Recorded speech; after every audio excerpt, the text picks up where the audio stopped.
Welcome,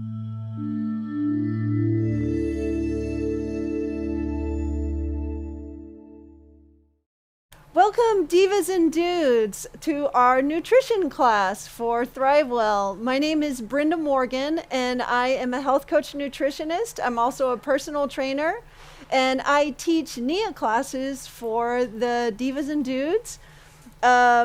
And I encourage you actually to come to all the fitness classes that are available to you at Thrive Well. I teach up at Stone Oak on Thursdays at 11 a.m., but there are classes all over San Antonio that might work better for you. And there's different fitness forms also. So there's yoga and Pilates, and there's some strength training. Is that right? That's actually one of the things we're going to talk about today.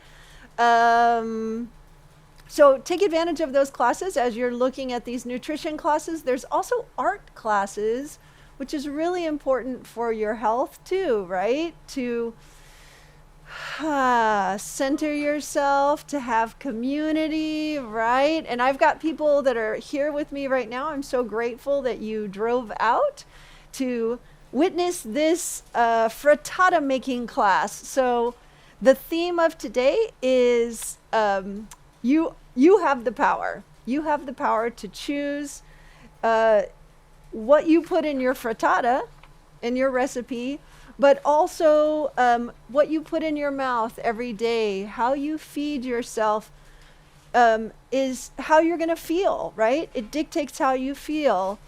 If you're feeding yourself well, we're going to talk about lots of vegetables and protein, then you're going to have energy and you're going to have a good mood and you're going to want to be with people a little bit more. So this is a picture. I just took this picture a couple of weeks ago when I was been working, making frittatas, trying to make the perfect recipe for you. What I like to do is I like to pair it with a big bowl of greens, a lot of greens or whatever vegetable you like. You could, and then of course salsa. Don't forget the salsa, right? Does this look delicious? Can you not wait until we're ready to eat them? I think my husband and my son are probably sick of frittatas now because I'm all like, try this.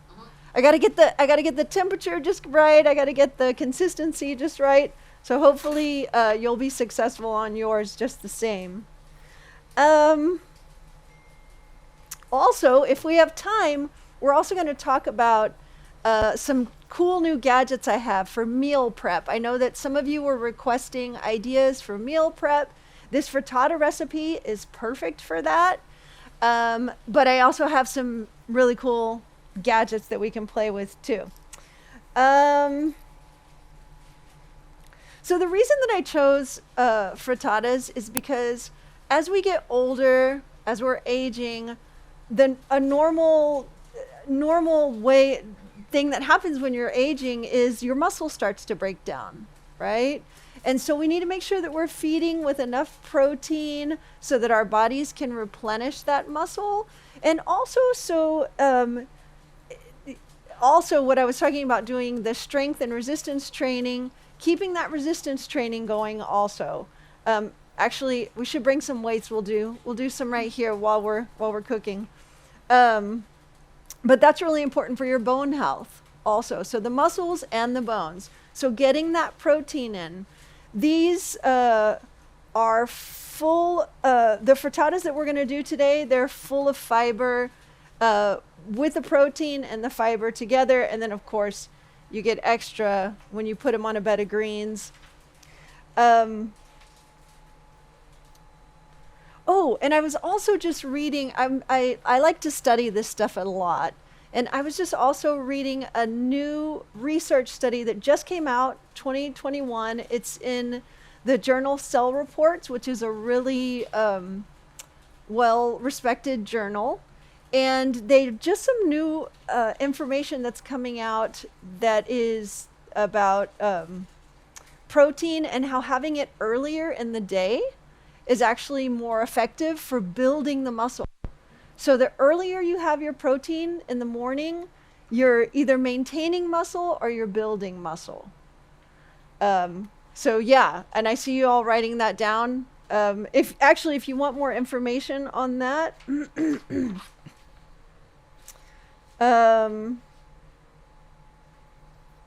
it's in the Cell Reports Journal, research study done in 2021. It came out. It's called The Distribution of Dietary Protein Intake in Daily Meals Influences Your Skeletal Muscle Hypertrophy. Hypertrophy means getting bigger, right? And also, really important for protein is balancing out your glucose levels, your blood sugar levels. You have that earlier in the day, it keeps your blood sugar from spiking. So you get a really nice burn, the fiber and the protein. And that'll help to maintain your muscle mass during aging. When you pair it with the resistance training with the weights. And also having lots of fiber, so getting those vegetables in will help with your gastrointestinal motility. So keeping everything moving along, because you don't want things to stay in there. Really important. And also all that fiber will... Have you guys talked about the microbiome with Suzanne? I thought I heard that she was talking about that. I've actually been reading a lot of that research too, and I just went to a conference and was talking a lot about how important that fiber is to feed that microbiome. So we're kind of all talking about the probiotics, and that would be the little, having those bacteria, the beneficial bacteria. But even more important, I believe, and I just listened to another webinar, more important is the prebiotics. So the prebiotics is what the bacteria eats. You got to keep them feeding, right? So they'll come to so they'll stay at the party in your tummy, right? So they stay at this party, you got to keep feeding them. So fiber is what they want. All right, well, let's get started. I have actually chopped up almost everything already because I had so much that I wanted to talk about. We're just going to throw it in a bowl. I wanted to put it in this really nice bowl so that you could see everything as it's going in, but this one's really much easier to work with, right? So it's got the spout. I'm showing you these things because I know when I go to other people's houses and I see, oh, what a great idea, right? So this would look pretty, but then we would make a mess putting it in the muffin tins. So we're going to use this as our trash bowl instead. All right, so let's just follow the recipe here. And we'll start with, we're going to do 6 eggs. This is going to yield 10 frittata muffins. So I've already cracked these eggs for you. And I can pull out one of my gadgets. I'm kind of getting ahead of myself. So when we finish, we're going to talk more about gadgets. But I have to show you this one first.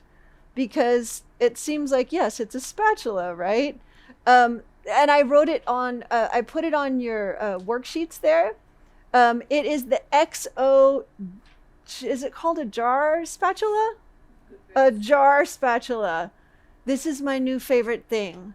I don't know if you guys are as frugal as I am, or I don't like to waste anything. So I get my peanut butter jar and everything comes out with this jar spatula. So I put it on the worksheet for you. So you already have it written down. And I don't waste any egg. It gets everything out. When I make my smoothies, you know how there's still so much left in the blender or the NutriBullet or whatever you use? This gets it all out. I love it. So we've got 6 eggs right there. And then we're going to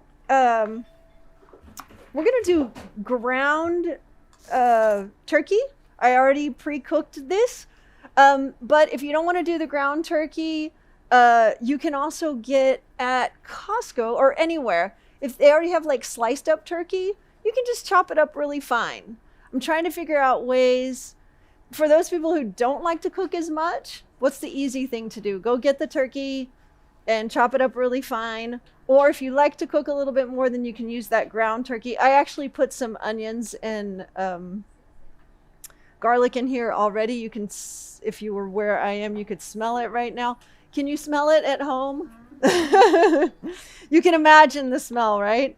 So I found that 3 ounces of ground chopped pretty fine comes out to about 3/4 of a cup.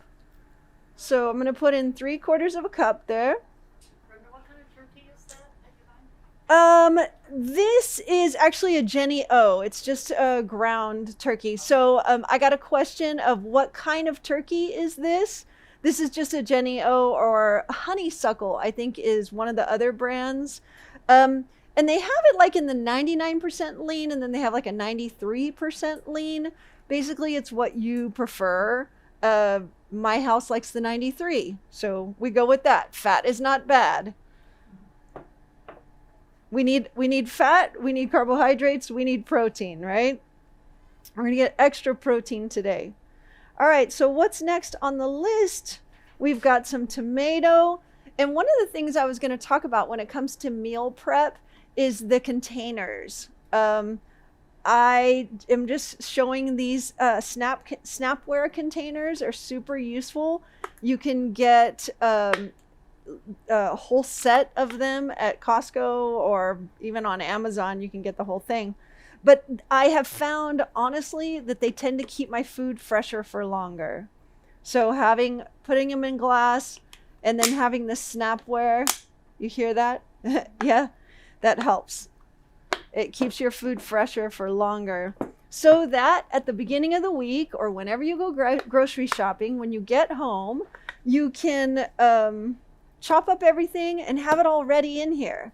So when you need to make something, there's no excuse to go out or to make bad choices because it's already ready. You just scoop it in. So we're going to do a 1/2 cup of the tomatoes. And here you'll see I've written on the recipe however finely or coarsely you want them chopped up, right? What do you like? I like my stuff chunkier. But some people like it finer. I think Paul Hollywood, does anyone watch Great British Bake Off? Yeah. He's one of the judges. And sometimes when they try to make their pecans too coarse or whatever, he doesn't like that. But I'm like, no, it's good that way. Nuts. I like to taste, I like a little bite in my food, right? So we have a 1/2 cup of the tomato, and we're going to do a 1/2 cup of the zucchini.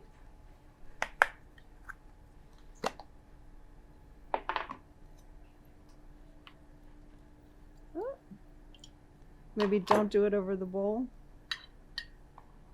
There you go. We'll do a 1/2 cup of the zucchini. Excellent. See how easy that was? You're not watching me chop, chop, chop. It's already ready. Would you like me to come to your house? I'll prep all this for you. I actually like this stuff, right? So one of the things I wanted to show you is, as you're deciding what you like in your frittata, just to kind of figure it out, you're like, well, if this is a 1/2 cup, this is a 1/2 cup of zucchini, a 1/2 cup of greens. Basically, it comes out to about a little less than 2 cups of vegetables. So whatever you decide, like if you just want to make the whole thing Brussels sprouts, then then it would be a little bit less than 2 cups. So because if you get too many vegetables in here, it's going to overwhelm and it'll get too watery. It might not cook just right. So just keep that in mind. You can make a little note on the side if you want. Let's see. So there's our zucchini. So I've also chopped up some leeks. Anybody else like leek? See, we're just not as familiar with it, are we? But I mean, really, it's just like an onion. So one of the things I wanted to demonstrate for you today is, how do I handle this guy? I'm going to tell you a few of the benefits of leeks. They have lots of antioxidants in them. They're rich in flavonoids. They're anti-inflammatory. They can be anti-diabetes, anti-cancer. They'll help with all of that. They have a lot of vitamin A carotenoids in them, or I should say provitamin A. So that would be the pre-carotenoids is what they're called. Vitamin K, vitamin C for our immunity, and manganese, which also helps with thyroid regulation. So it'll promote your thyroid health. So since others are not as familiar with the leek, I'm going to show you 2 ways to clean them. So it looks like it's nice and clean, right? But honestly, what happens in here is the way they grow, they get a lot of dirt inside. Not sure if you can see that, but they get a lot of dirt on the inside. So I have figured out 2 different ways that you can do prep them. So one way, and it depends on how much of it you need also. So sometimes you might not want to cut the whole thing, right? So if I'm not going to cut the whole thing, then I'll just start chopping it up as much as I need, and then I'll store the rest of it away. Or you can just chop up all of it and wash it, and then you've got it ready to go. But another way that I learned to do this is I'm going to keep the end on. So don't cut off this end right here. And then I'm going to keep the end on, cut it right down the middle.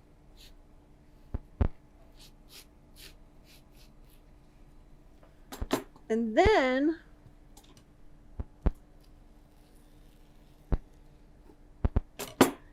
what you can do is it'll stay.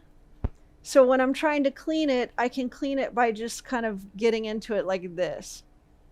Does that make sense? Just kind of getting into each of it, because you'll see most of the dirt's going to be at the top, but some of it might fall down also. So there's 2 ways you can do it. One is slicing it like that. And then the other, like I did, is just slicing the whole thing, or doing cross sections of it.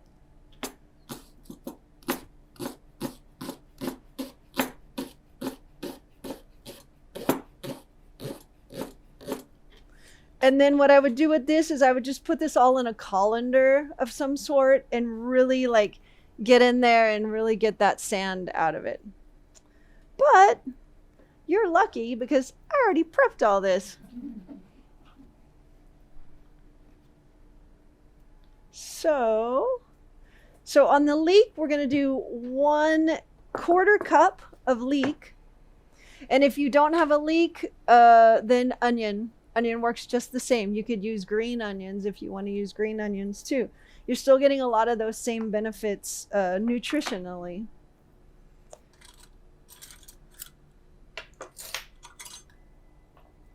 So we'll do, and it doesn't have to be perfect when it comes to vegetables.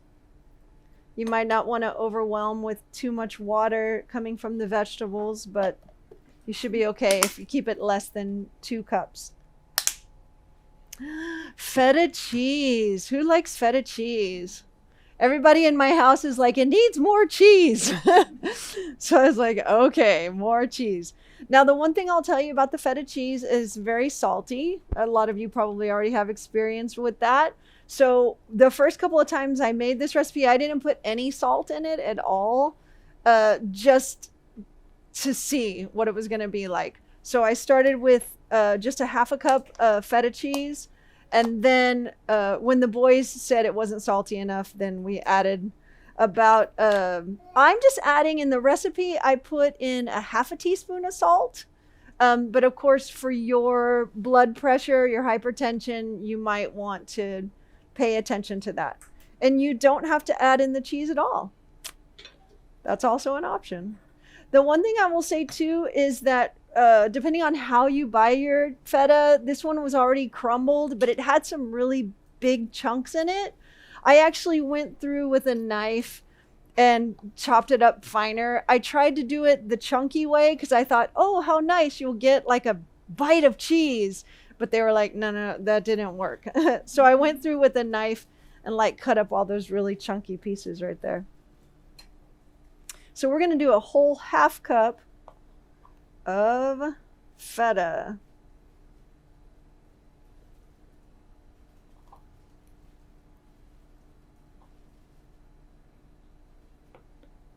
There we go. Is your mouth watering yet? Are you ready? There we go. All right, what's next? Oh, garlic. Who likes garlic? Yeah, I got some hands raised here.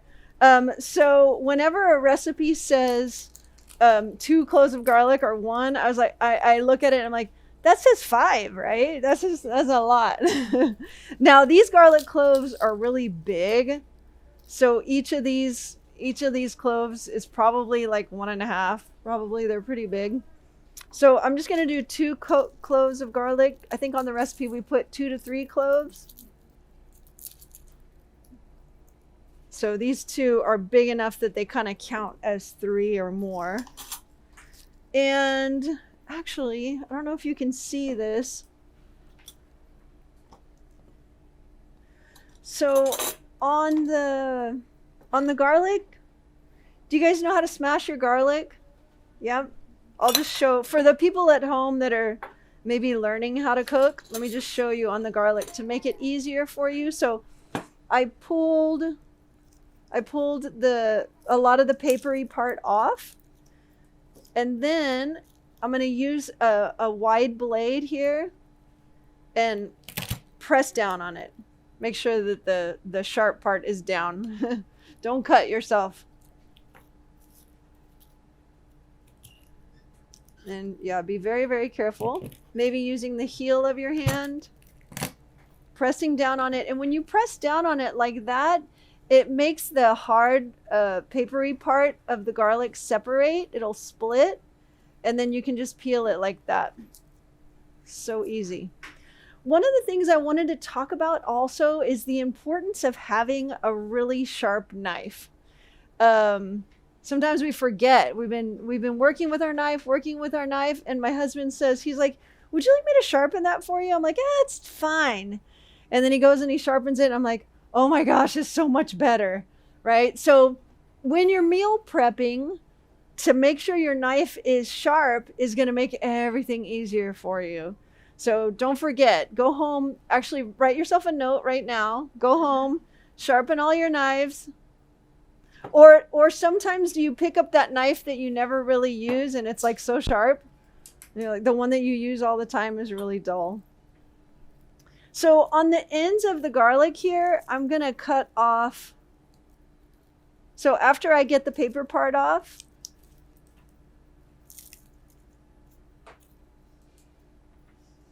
ooh, it's sticky.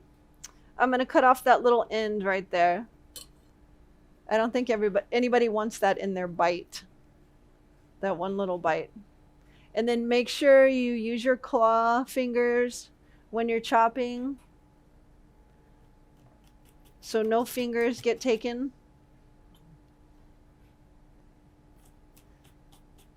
Has Suzanne done a knife skills class for you?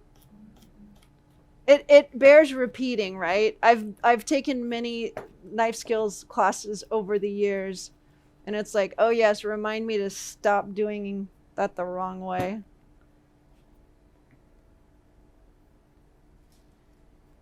And you'll notice actually, Suzanne asked me about this last time we did a demonstration together. She was like, I noticed that you cut your garlic really rough.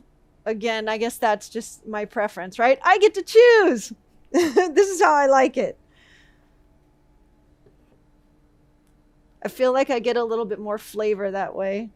And like some of the nutrients too of the garlic. Oh, it's a really good anti-inflammatory.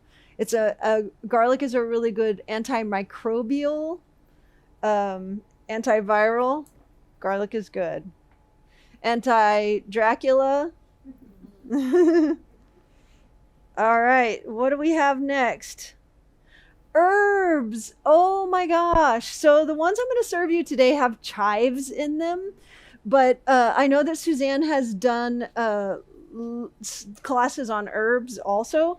I just cut these off of a plant that I have off camera here because I wanted it to be fresh. The sooner you eat your food right off of the plant, the better nutrients you're gonna get.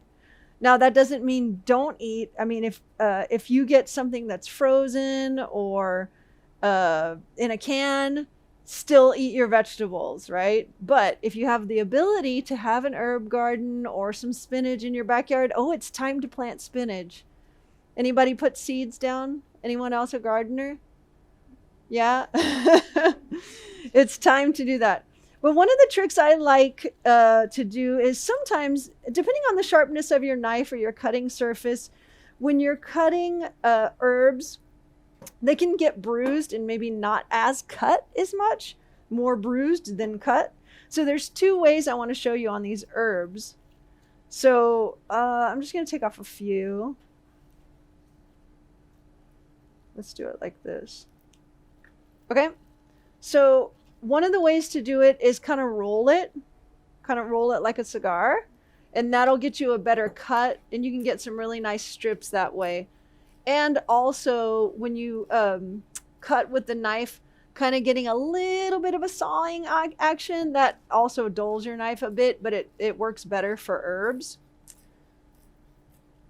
So then I have some really nice strips here. So we're using basil in this one, but you can use anything. Oh, and dried too. We'll talk about dry. Right now we're talking about fresh. But right now we're going to put this basil in here. Let me show you another trick that I like to do. I like to do this mostly with chives because it's easy. Scissors. Yeah, everyone just nodded their head. They're like, yeah, let me tell you how to do it. Scissors.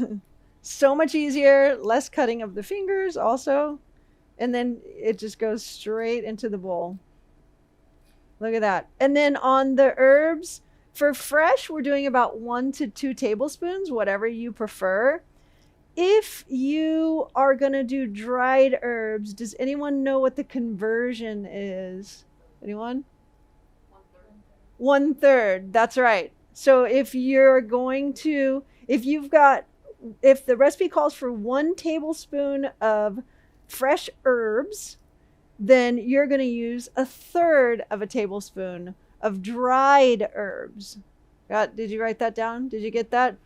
If you have 1 tablespoon on the recipe of fresh, then it's going to be 1/3, and a teaspoon is already 1/3 of a tablespoon.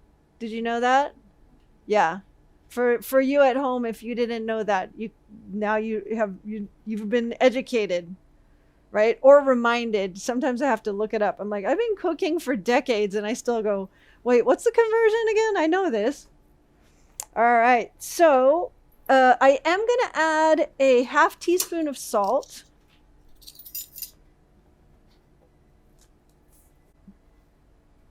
But you choose for your body what's best for you.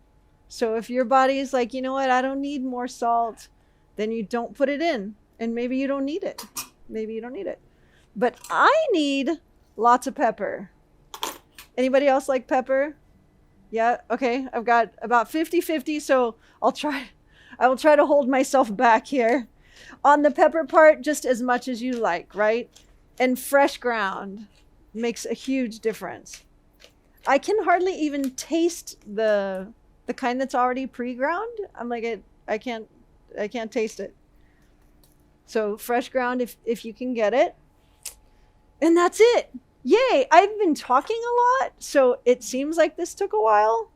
But actually, if you had all this stuff prepped, do you guys know the phrase mise en place? Mise en place, it's French for putting your stuff in its place. Mise is your stuff, the things in place. So if you get everything in place, and if you've got your vegetables prepped and everything like that, then you just throw it in.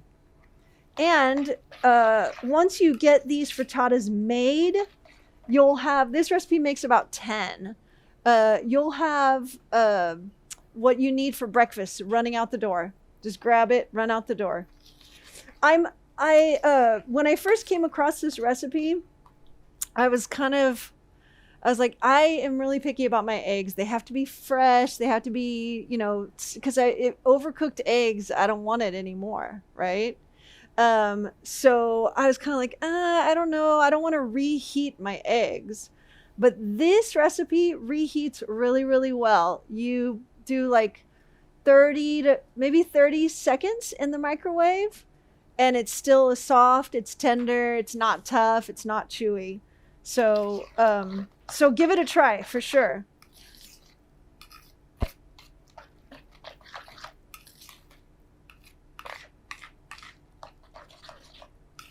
All right, so now I know you've been wondering, what are these?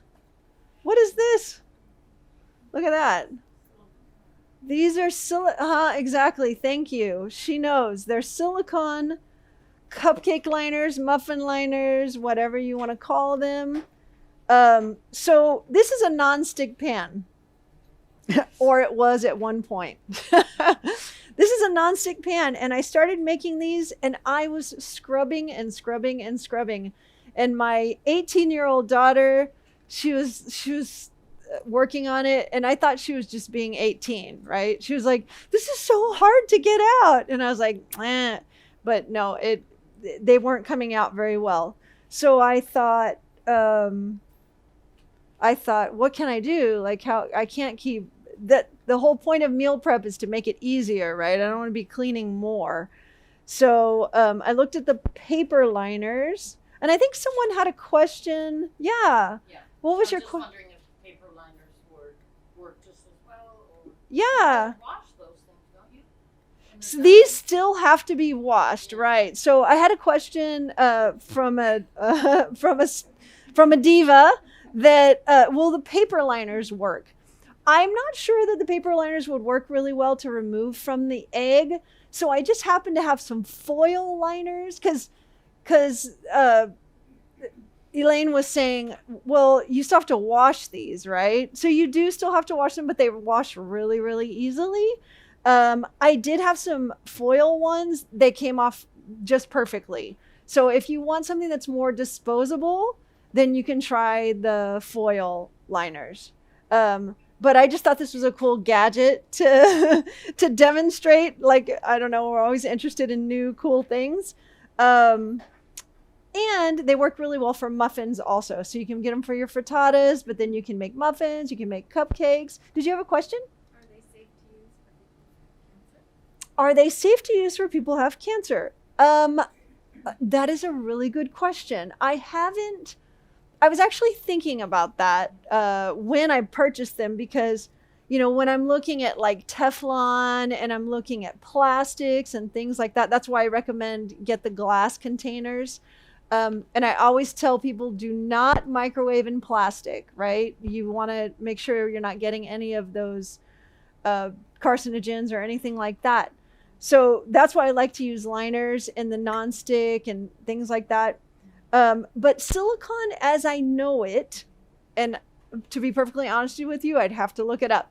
But just knowing silicone as an element chemically, it is very stable, right? It doesn't tend to come off as much as like some of these other metals and plastics might. But you know what? Let's look that up, and then maybe we'll put it in the chat. It is okay. So Jose just looked it up for us. She's like, I'm not here. Jose just looked it up for us, and silicone is okay. And I was thinking too, the fact that they use it internally in the body, they use it for implants and things like that, makes me think that it's on the safe side, generally regarded as safe, right? Okay, so yes, thank you for asking a question too. Okay, so now we're going to portion these out. And I have found that about a little bit more than half works well. But one of the tricks too that I wanted to tell you that I do, and I do this when I'm baking muffins or cupcakes or whatever, is that I do one pass all the way around. So I'm getting the lip right there, that spout really close to the muffin that I'm about to fill, just for less mess, right? So that's why I like this bowl, because it's got this perfect little handle here. If I would try to use the glass bowl, it's a little bit too heavy and it doesn't have like a good handle that I can use. So I like this one because I can hover it right over the bowl and not make so much of a mess. So what I like to do to make sure that all the ingredients are evenly distributed, I like to go one pass all the way around. So I do like one spoonful, one spoonful, one spoonful, and then I go back. Because you notice sometimes when you're baking or when you're cooking, like some of the heavier things or some of the more liquid things like tend to fall to the bottom, and then that last cupcake is just all liquid with no chocolate chips. So this is my trick to try to get them evenly distributed, is to do one pass and then another pass all the way around. Oh, I should like ask for volunteers as helpers. I gotta have someone do this. No, you're doing great. and they said, no, you're fine. No. I mean, we got to get more interactive classes, right? Like we need to have those classes where you actually are cooking the thing. They don't record really well, though, is the problem. There's the problem right there. So once you have them about evenly distributed, then we're going to put these in the oven at 350 for 10 minutes. And then I'm going to rotate the pan 180 degrees after 10 minutes. So I'm going to flip it. There we go. That's good. That's good enough for television, right? It looks pretty. So I'm going to put this in a 350 degree oven for 10 minutes. Then after 10 minutes, I'm going to rotate it 180 degrees. That way you'll get the back and the front cooked. Maybe you have an awesome oven that that you don't have to do that.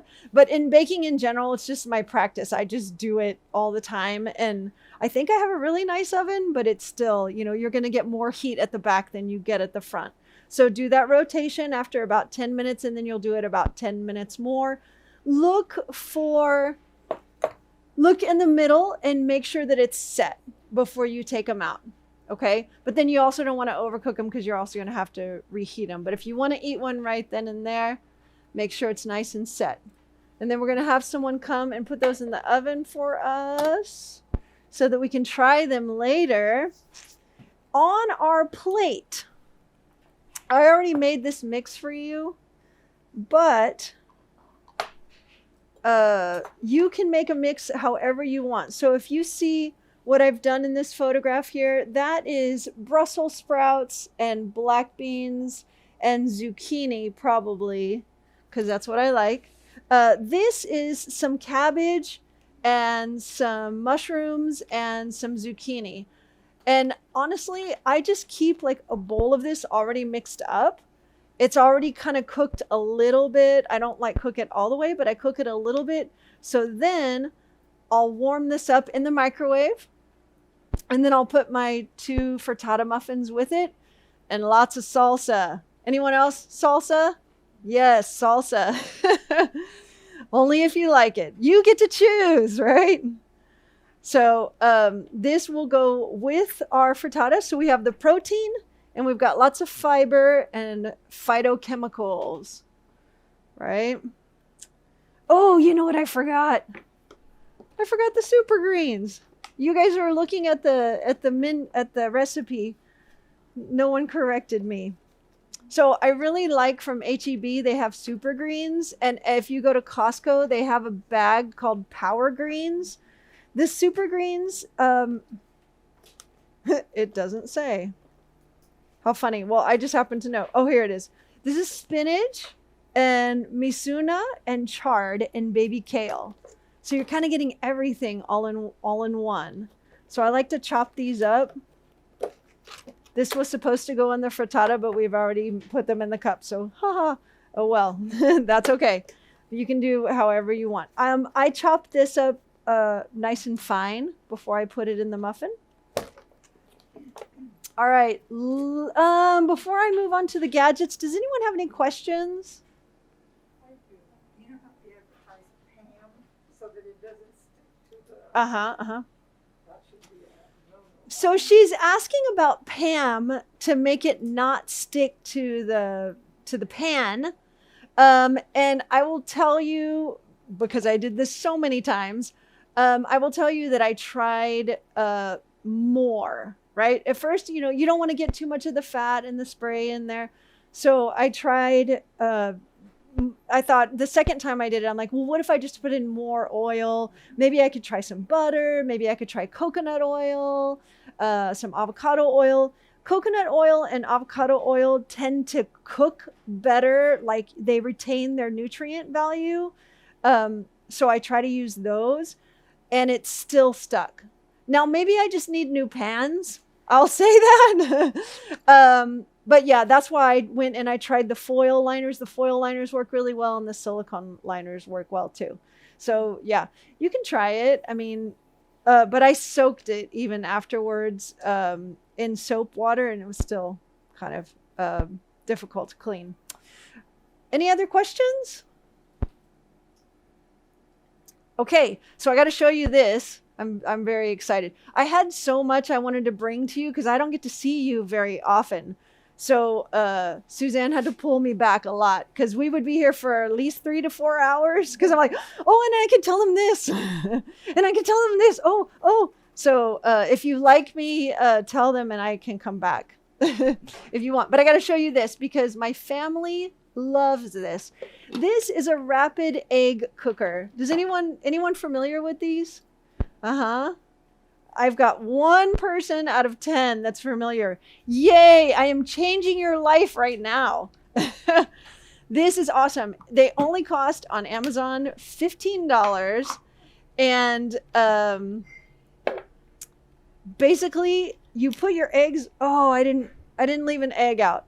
So you put your eggs right in here and these little holes right there. If you want to do hard-boiled eggs, or soft-boiled eggs, or medium-boiled eggs. And what you do is you put a little bit of water in this container. It will tell you if you want a soft-boiled egg, how high to do the water. If you want medium, if you want a hard-boiled egg, how high to do the water.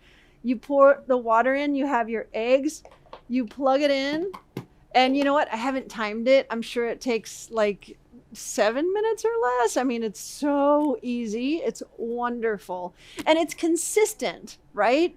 So sometimes if you got that boiling pot of water, I mean, you've probably perfected it. You know how to boil an egg, right? But it's consistent. You're always going to get your good. I mean, it depends on the size of the egg, right? So, but you'll start to figure that out, what works.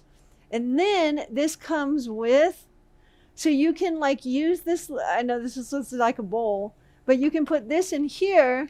If you want to crack your egg in here, you can make yourself a little omelet. It's the cutest omelet ever. You can pretend like you're on a flight to Belgium or wherever you want to go, to Australia, and they give you a little omelet. It's so cute. And then this one is split in half, and I can't remember what it's for. For the salsa! For the egg and the salsa. Yep. So you can make smaller things too, and you just put it in here, you cover it, you turn it on, and it has a little alarm that tells you it's done. It's brilliant. So this is called a rapid egg cooker, and I put also a picture of it on your sheet.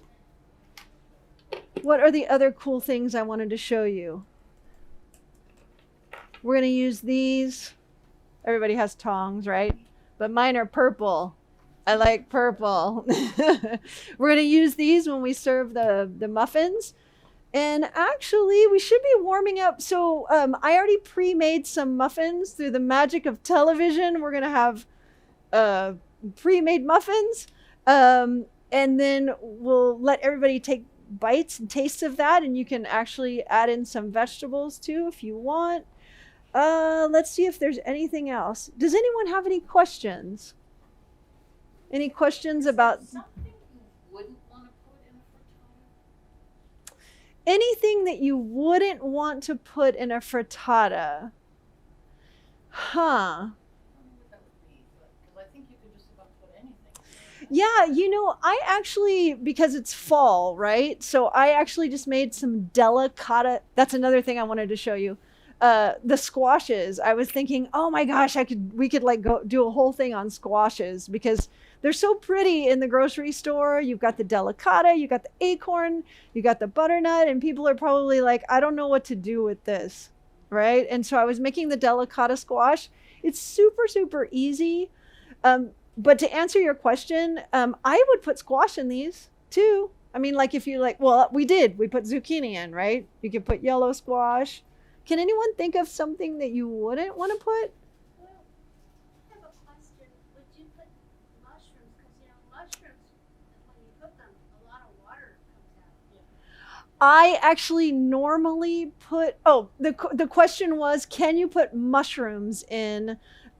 Because they release a lot of water. And honestly, when I make a whole frittata, like not even in the cups, but even when I make a whole frittata, I worry about that. But it seems to work well. I guess it would have to do with proportions. So if you want to use mushrooms, just I don't know if you would do the whole 2 cups as mushrooms. We could experiment with it, but I know it does work though, because generally when I make a quiche or I make a frittata, I put, and because the greens do the same thing. The greens release a lot of water also, right? So I put the greens in, I put the mushrooms in, I put the leeks, because the leeks have a lot of water too. So that's the part where you just want to make sure. Most of your vegetables are going to have a pretty good amount of water. But yes, mushrooms I know work really well. That's a good question. Thank you. Elaine is asking if you can freeze the frittata. And I had other students here say, yes, you can freeze them. Be perfectly honest with you, I have not tried that yet. But yes, you can. You know what? I know you can because you can buy them at the grocery store frozen, right? You can buy those little egg bites frozen. So yeah. Again, I'm really picky about my eggs, so I've gotten this far to the microwaving part. So can you use any other kind of cheese other than So the question is, can you use any other kind of cheese? Thank you for asking that question because, yeah. because cheddar cheese has a lot of flavor, but Exactly. not as much salty like feta. She's saying that cheddar cheese has a lot of flavor and maybe it's not as salty, but it has a lot of flavor. And so what I did here, because again, I was getting all excited when I was creating these, I was like, I made a list of ideas for you of other ingredients that you can add. Yeah. So mushrooms, bell peppers. I know Suzanne really likes bell peppers a lot. Jalapeno for the 50% of us in here that like the jalapeno, add in your peppers. Broccoli. You know what? A lot of people probably haven't thought of broccoli, but I used to do this recipe all the time. That was like a broccoli frittata bake kind of thing. It's really good. And if you do it with cheddar, like you were mentioning, cheddar and broccoli in the frittata, man, that makes me want one right now. That sounds awesome. I had the idea also of doing like a margarita frittata. So that would be like tomato, basil, oregano, garlic, mozzarella. So it's like you have a little pizza without the crust. The ground turkey. Oh, I know what I was going to tell you too. You can do egg whites. So for those of you who maybe want a little less fat, maybe you could do like half egg whites, half whole eggs. You could probably do all egg whites if you wanted to. So have fun with that and experiment with it. We have one more question. If you didn't want to use jalapenos, because some people don't like real hot stuff. Right, right. Use the green chilies, but maybe drain them kind of Exactly. in Exactly. because they're kind of wet. Right, right. Yeah. So for those people who don't really like that spicy, you can use a bell pepper. You could use something something that's a little less, like the chili rellenos. Those are less spicy, right? The chilies that you use for the green chilies that come in a can. Right, right. Yeah, I mean, honestly, you could use anything. So have fun, experiment with that. Thank you so much for watching this video and for coming to the class. My name is Brenda Morgan. And and also leave comments in the comment section if you're watching this as a video. So we'll keep making these better for you. Bye.